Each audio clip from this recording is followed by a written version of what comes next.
I give you my heart.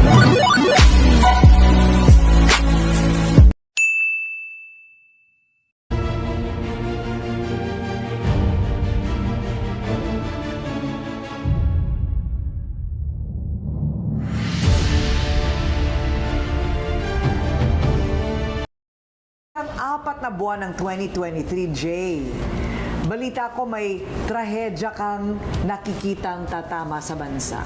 Opo, sa nakikita ko, may lindol na naman magaganap and sasakyan na pandagat ang malulunod. So, sa nalalabing 4 na buwan. And then, mag-ingat po tayo sa mga terrorist attack kasi magiging aktibo po sila.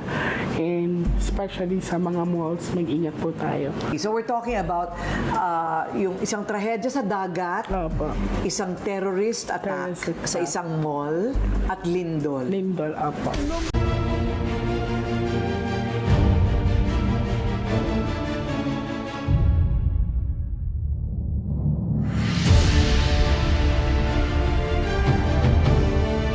Nasa 14 million pesos na halaga ng mga alahas at pera ang tinangay ng grupo ng mga magnanakaw matapos pagnakawan ng isang malaking mall na matatagpuan sa Apocon Road dito sa Tagum City nitong nakaraang gabi. Sa ulat ng Tagum City Police Station, ninakawan ng mga sospek ang isang jewelry store at sinira ang 2 automated teller machine o ATM. Sa investigasyon ng pulisya, pinasok ng mga magnanakaw ang mall sa pamamagitan ng pagsira sa semento na pader malapit sa bakanting lote nito upang magkaroon ng butas na madadaanan papasok sa mall. Ayon sa mga otoridad, 9 million pesos na halaga ng mga alahas at 4,300,000 pesos na cash ang nakuha ng mga sospek. Huling-huli naman sa CCTV camera ng nasabing mall ang 3 sospek, ngunit hindi malinaw ang kanilang mga mukha dahil nakatakip ito at nakasuotan ng jacket. Sa ngayon, nagpapatuloy ang investigasyon ng pulisya hinggil sa krimen habang patuloy pang tinutukoy kung sino ang mga responsable. In the heart of changing lives, ito si Brigada Kyle Alia ng 97.5 Brigada News FM Tagum, the Music and News Authority.